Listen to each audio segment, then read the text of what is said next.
Dear students, a grand Indian namaste to everyone. This is my third episode. You know, I am Rauri Madhu, communication expert. I have been teaching English and uploading my videos in my channel English Made Easy. Today I am going to teach you how to describe the food and the taste. There is a simple formula. It is s to the power of 4 plus b. We have 5 tastes to our tongue. Number 1, sweetness. Number 2, saltiness. Number 3, sourness. Number 4, savory. And number 5, bitter. And I just give a very simple formula, s to the power of 4 plus b. B stands for bitter. We have 5 tastes: bitter, sweet, sour, savory, and of course saltiness. And the savory is the word which has come from Japanese word umami. Savory means pleasant to the taste of tongue. Now, before I begin my video, I profusely thank everybody who have been contributing and encouraging me with their overwhelming responses and queries in my mail. The meaning of the word profusely is from the bottom of my heart. I express my gratitude. I express my thankfulness to every viewer and subscriber. And at the same time, don't forget to subscribe my channel, English Made Easy. Now, I already told you there are 5 kinds of taste. Sweet, when you eat something pleasant to your heart, when you eat something pleasant to your tongue, you say this is sweet. And the word for sweetness is called palatable. P-A-L-A-T-A-B-L-E. The food is palatable. The food is delicious. The food is tasty. Then opposite of this sweetness is bitter. Bitter is very much harsh, very much disagreeable. You don't like that. You don't like to eat that. It is very unbearable for you to eat. That is called bitter taste. For example, if you eat bitter gourd, the very word has bitter, which is unpleasant to the taste of tongue.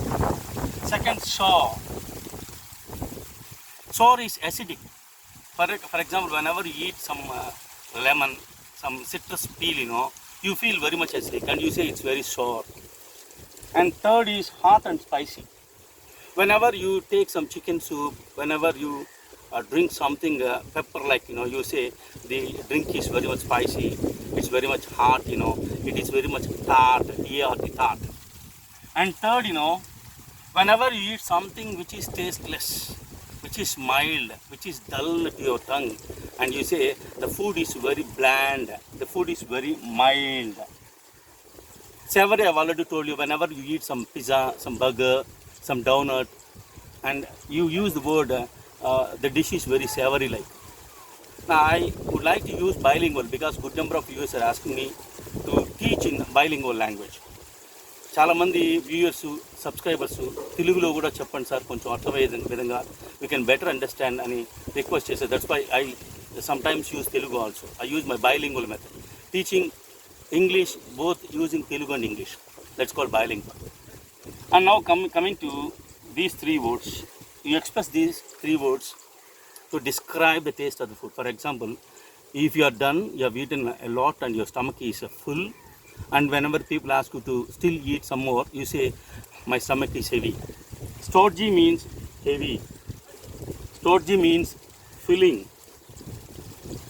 Storgy means indigestible because you have no space in the stomach to eat more, and that is called storgy.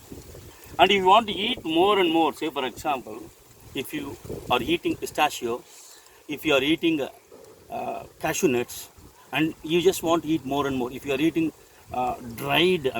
fried peanuts, you want to still eat more and more, and you say these cashew nuts are very much delicious and I want moreish. When you want something moreish, you want more and more. And then greasy. If you are eating anything oily, if you are eating anything fat, I tell you one example. If you are eating what are called chips, and you say these chips are terribly greasy, These chips are terribly greasy, means they are oily, and they are delicious. They are tasteful. But at the same time, you have, I think, some oily feeling when you just touch them. You have oiliness on your palms, and that's called greasy. Coming to overcooked and undercooked. For example, you are eating any meat, if you are eating any chunk of meat or chicken piece, if it is properly cooked, more cooked, it's spongy like, you say it is overcooked or it is overdone. When you say the expression, the food is overdone, the meat is overcooked, the chicken is overcooked, the lollipops are overcooked, it means that overdone. You use the word overdone because they are more than cooked. And undercooked is that, if you are eating some chicken piece, if it is not properly cooked, it is called undercooked. What is this called? Undercooked. And when something is exactly cooked, and you say the chicken is done to a turn, we use this expression. The chicken is done to a turn. It is properly cooked. It is just perfectly cooked. And there are some other words we use. Stew, use S-T-E-W, stew. Stew is very tasty. Stew is prepared by putting vegetables and some other ingredients, and you boil and you make a thick liquid thing to eat. That is called stew. In Telugu, it is called curry like. When you cook mutton curry, it is called stew because you can take spoon and I think drink. And you can even put it in the glass and I think drink. That's called stew. And barbecued. Now listen to me very carefully. The sound is quite uncommon. Barbecued is not bar. R is half sound. Barbecued.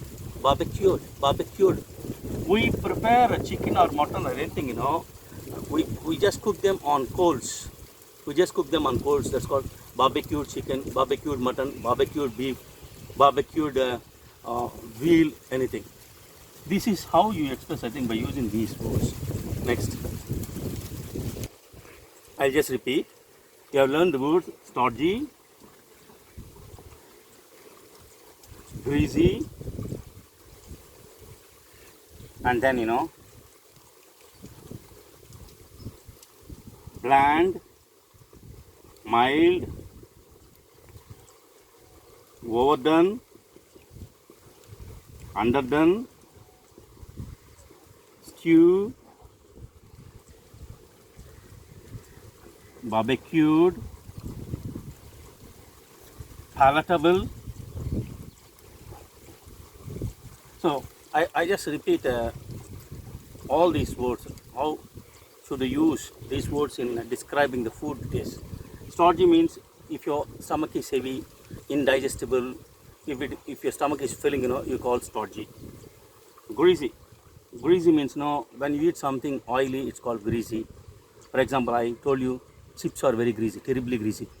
Then bland, when the food is very much dull, distasteful, tasteless, you call this is bland. You say that meat is bland. You say, for example, if you eat the bakery bread, and that is exactly bland because it is tasteless. If you just use some sauce, some ketchup, you have to add up all those things, and you feel very much taste. And if you don't use all these things, bread is always, I think, a bland. It's very mild. And then overdone, overcooked. If the food is overdone, it is overcooked. If the food is underdone, undercooked, not properly cooked. Done, and I think stew means or liquid, a stock of the chicken or mutton, and barbecued is prepared on the ovens and of course the coals.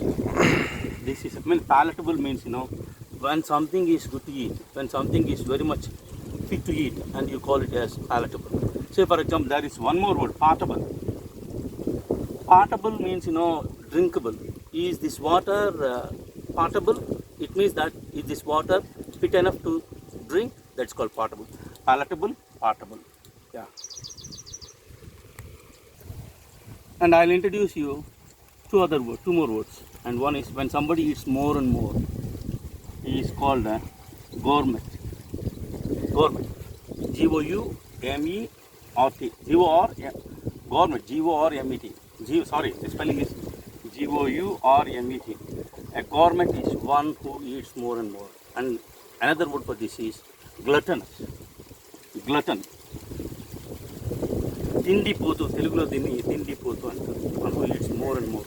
He spends a lot of his time eating, and he is called a gourmet, and then I think gluttonous. Next. Now let me answer some queries asked by the subscribers. One of my subscribers asked me, "Sir, what are the two most important qualities to get success, to be successful in this world?" I tell you, I'll show you a typical example. How to convert alphabet into numerical digits. I pronounce the word alphabet. See, A-L-P-H-A, alphabet. P-E-T, alphabet. It is not alphabet. The word alphabet is from two Greek words, alpha and beta. These are the two first letters of the Greek language. We use these two words, alpha and beta, combining as alphabet, to refer to A to Z. So there is another correction here is that many people, many students, many English teachers may also use alphabets. I am sorry to correct you. There is no plural for the word. There is no plural such as alphabets in English language. Singular alphabet is singular, alphabet is plural. Don't use the expression alphabets. That is not correct. Alphabet. A is alphabet. A, B, C and D are alphabet. It is not alphabets. Okay, leave aside. Now, I write A, B, C, D, E, F, G, H, I, J, K, L, M, N, O, P, Q, R, S, T, U, V, W, X, Y, Z, and I give you the numbers. How to transform these alphabet into numerical digits? Thereby you get what you call, I think, some important object. Say, A stands for 1, 2, 3, 4, 5, 6, 13, 12, 11, 10, 9, 8, 7. Then 14, 15, 16, 17, 18, 19, 20, 21, 22, 23, 24, 25, 26. In other words, alphabet are 26 in number. Okay, now I write the word mother, M-O-T-H-E-R. I convert them into numerical digits. M stands for 13 plus O stands for 15 plus T stands for 20 plus H. H stands for 8, E stands for 5, and then R for 18, 23, 31, 51, 56, 66, 69, 79. Mother is an English word. When you convert it to numerical digit, it is 79. Then father, F stands for 6, A stands for 1, T stands for 20, H stands for 8, and E stands for 5 plus R stands for 18. 23, 31, 51, 52, 58. My dear students, listen to me very intently, assiduously. See, there are a million English words in English language. But if you convert those English words into numerical digits by using numbers like this, there are only two words that give you 100. Lover, father, brother, mother. You take any word, you don't get exactly 100. But there is one word, attitude. A stands for 1, T stands for 20, and then again T stands for 20, I stands for 9, T stands for 20, U stands for 22, P stands for 4, and then E stands for 5, and it is 21, 41, 50, 70, 92, 96, 20, 101. I'm sorry, there is some vertical correction. A1, 20, 20, 20. U stands for 21. U stands for 21. It is equal to 100. Remember, attitude is one of the best qualities that you have to acquire. It is a wonderful attribute. It gives you 100. Your attitude speaks Your attitude is your attitude. And there is one more word, discipline. D-I-S-C-I-P-L-I-N-E-C. D stands for 4 and I stands for 9. S stands for 19. Then C stands for 3. I stands for again 9. And then C stands for 16. Then L stands for 12. Then I stands for again 9. Then N stands for 14, and then E stands for 5.